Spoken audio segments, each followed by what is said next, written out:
आज आपका स्वागत है और स्वागत के साथ एक बड़ी खबर आपको बताना चाहेंगे उत्तर प्रदेश से जो आ रही है। उत्तर प्रदेश में वैसे तो लॉकडाउन बहुत गंभीर है, लॉकडाउन का पालन जनता कर रही है और लॉकडाउन के लिए मुख्यमंत्री विशेष प्रयास कर रहे हैं, लेकिन वहीं दूसरी तरफ एक लेटर वायरल होता है, एक लेटर हमारे सामने आता है जो उत्तराखंड शासन जो है वो उत्तर प्रदेश के 11 लोगों को अनुमति देता है कि केदारनाथ की यात्रा तक इनको जाने दीजिए।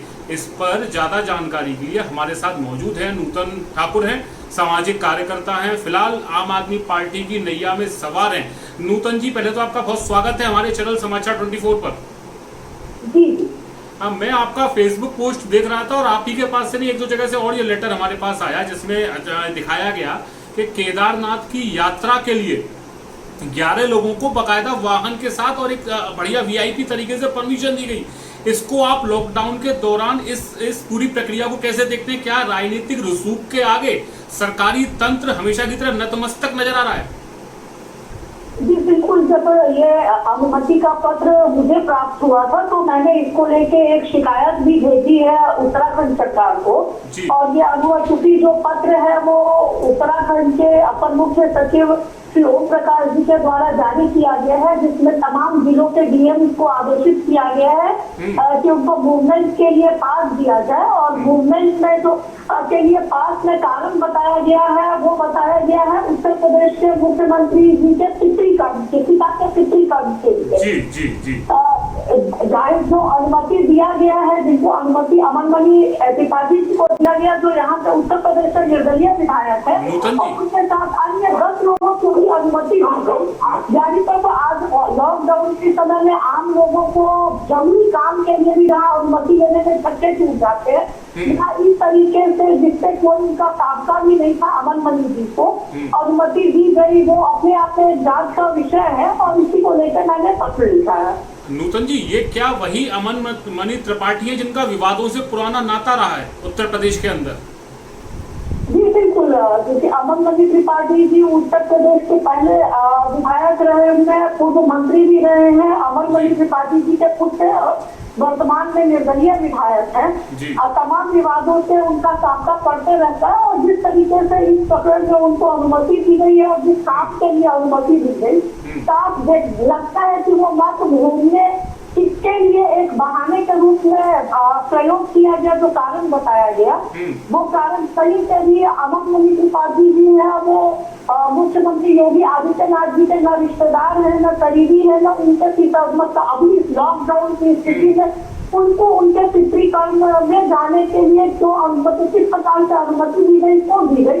क्योंकि यहाँ तो आज अगर अपने निकट के भी पंचन का कुछ हो जा रहा है, जो परिस्थिति है, बीमारी में, मृत्यु में लोगों को जाने की अनुमति नहीं मिल पा रही है, उनको देहरादून से बद्रीनाथ, केदारनाथ तक जाने की अनुमति मिल गई, तो अपने आप में यह एक गंभीर विषय भी है कि जिनके पास रसूख कर सकता है उनके लिए नियम दूसरे होते, जैसे जो इनको अनुमति दी गई है वो इसी को दर्शाता है। अगर आपकी पहुंच है तो आपको किसी प्रकार की अनुमति मिल जाएगी। नूतन जी, एक बड़ा सवाल है, ये तो रही उत्तराखंड के उस लेटर की बात जो आपके हाथ में, हमारे हाथ में वो लेटर आ गया, लेकिन ये उत्तर प्रदेश की सीमा से उत्तर प्रदेश में भी तो सफर करके गए होंगे ना, तो निश्चित बात है यहाँ भी एक लेटर जरूर जारी हुआ होगा। यदि वो लेटर जारी नहीं हुआ है तो ये लेटर, ये जो यात्रा है ये बिल्कुल इलीगल है। इन दोनों में से एक तो कारण रहा होगा ना?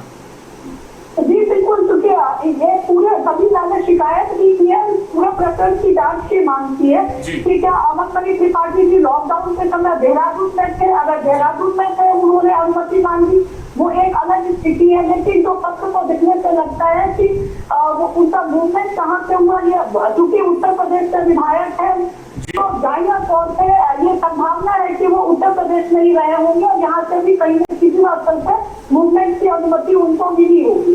लेकिन ये वो स्थिति अभी मुझे स्पष्ट नहीं है कि अमनमणि जी उस समय कहाँ पे थे। 2 तारीख को, जिस तारीख को उनको मूवमेंट की अनुमति मिली है, अगर उत्तर प्रदेश में थे तो उनको उत्तर प्रदेश से देहरादून जाने की अनुमति किस कारण से दी गई और क्यों दी गई? ये भी तभी मैंने जो शिकायत की है उसमें ये भी मांग की है कि अगर उत्तर प्रदेश से किसी अधिकारी की भूमिका आती तो उनके खिलाफ भी एक्शन किया जाए। चलिए नूतन, ये तो बड़ा विषय है कि उनको परमिशन मिली, चाहे उत्तराखंड से परमिशन मिली हो या उत्तर प्रदेश से परमिशन मिली हो। दोनों ही सूरतों में इतने बड़े पैमाने पर 1 दर्जन लोगों को अगर परमिशन मिल जाती है तो निश्चित है प्रशासनिक व्यवस्था पे सवाल उठेगा। चलिए मैं दूसरे प्रश्न में आता हूं। नूतन जी, आपने समय समय पर मुद्दों को उठाया है। इस विषम परिस्थिति में आपने एक मुद्दा और उठाया था, आपने पीपीई किट का भी मुद्दा उठाया था जो उत्तर प्रदेश में इस समय लोगों के डॉक्टरों के पास है या मरीजों के इलाज के लिए है। तो मैं आपसे जानना चाहूंगा, इस विषम परिस्थिति में अगर सवाल खड़ा करना या सवाल पूछना गुनाह हो गया क्या इस समय? तो देखिए, क्योंकि आज स्थिति ऐसी हो गई है कि सबसे पहले अगर कहीं सवाल उठता है तो सवाल उठाने वाले पे ही कार्रवाई हो जाती है। जिसने गड़बड़ी की है या जिसको जिम्मेदार ठहराना चाहिए उसके ऊपर क्या कार्रवाई हो रही नहीं हो रही ये भी सामने नहीं आ पाता है। जैसे पीपीई करके जापानी मामला ले ले, जांच इस बात की कराई गई कि लेटर वायरल क्यों हो गया या लेटर पब्लिक में कैसे आ गया, लेकिन अगर घटिया पीपीई की सप्लाई हुई तो जाहिर तौर पे हमारा इलाज करने वाले इस समय में जिनको कोरोना वॉरियर्स बोल रहे हैं और सरकार भी बार बार उनको सम्मानित कर रही है, उनकी सुरक्षा की जिम्मेदारी भी, क्योंकि वो कोरोना के जो पेशेंट्स हैं या भावी पेशेंट्स होंगे, संदिग्ध पेशेंट होंगे, उनके सीधे सामने आते हैं। तो उनको जो भी पीपीई किट दी गई अगर वो मानक के अनुरूप नहीं थी तो निश्चित रूप से ये एक बहुत गंभीर मामला था और ऐसे में जांच इस चीज की होनी चाहिए थी कि आखिर ये घटिया किट सप्लाई क्यों हुई। इसके इतर जगह दिखने में आता है कि इस चीज की जांच हो रही होती है, पत्र कैसे लीक हो गया कि पीपीई किट घटिया थी। तो अपने आप में एक बड़ा सवाल है कि अगर कोई व्यक्ति, समाज का व्यक्ति, चाहे वो पत्रकार हो, सामाजिक कार्यकर्ता हो, वो अगर सही बात को सामने लाते हैं या एक मुद्दे को सामने रखते हैं तो उनके ऊपर जांच की जाए। जबकि उसने गलत किया तो वो साफ मैसेज जाता है कि गलत को प्रोटेक्ट करने की कोशिश की जा रही है। नूतन जी, क्योंकि आप एक सामाजिक कार्यकर्ता हैं, समाज में आपकी अच्छी पकड़ है, आज का जो सरकार का निर्णय कि शराब की दुकानों को खोला जाना, इस निर्णय को आप कैसे लेते हैं? और जो इस समय देखा जा रहा है शराब की दुकानों पर सोशल डिस्टेंसिंग नाम की चीज नहीं दिख रही है, लोग एक दूसरे के साथ चुपके खड़े हैं, तो इस निर्णय को आप कैसे लेंगे? तो देखिए, जब आज अगर तमाम ऐसे शॉप्स हैं जहां तक कि अगर आप किताब की दुकान खोलने जाइए, ढूंढने जाइए तो हो सकता है कि उनको अनुमति नहीं मिली हो, वो बंद हो और शराब की दुकानें खुली हैं।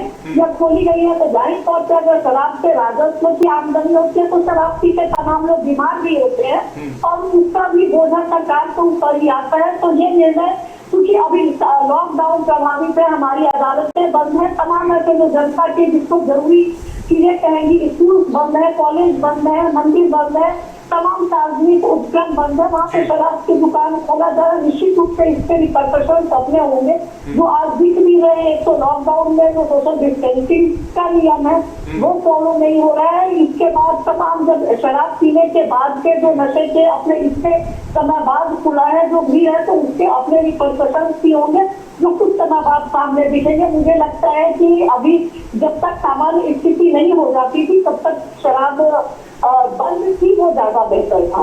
नूतन जी, एक आखिरी सवाल चलते चलते आपसे, क्या अमरमणि त्रिपाठी जिन लोगों में शामिल थे, जिनको दबंग और बाहुबली तक कहा जाता है, ऐसे लोगों ने इमोशनल कार्ड खेला, मुख्यमंत्री के स्वर्गीय पिता को आधार बनाया केदारनाथ तक जाने के लिए? तो देखिए, ये सीधे साफ दिखता है कि ये एक मात्र बहाना था और इस जो कारण दर्शाया गया तो जाहिर तौर पे उनसे ज्यादा दोषी वो अधिकारी है जिन्होंने अगर रूटीन मैनर में ही नाम देख के परमिशन दे दिया वो भी गलत है। अगर वो गंभीरता से कारण देखते हैं तो अनुमति देने का कोई औचित्य नहीं था ना दी जाती, क्योंकि अमरमणि त्रिपाठी जी कहीं से भी मुख्यमंत्री जी के रिश्तेदार है न संबंधी है। ऐसे में उनको लॉकडाउन पीरियड में अनुमति अगर कोई भी प्रशासनिक अधिकारी गंभीरता पूर्वक देखता और आम लोगों के एप्लीकेशन में जो एप्लीकेशन ऑफ माइंड होता है वो अगर किया गया होता तो उनको कतई बात की अनुमति नहीं मिलती कि वो जो कारण बता रहे हैं उस कारण से उनको मूवमेंट की अनुमति तो किसी भी प्रकार से नहीं दी जाती।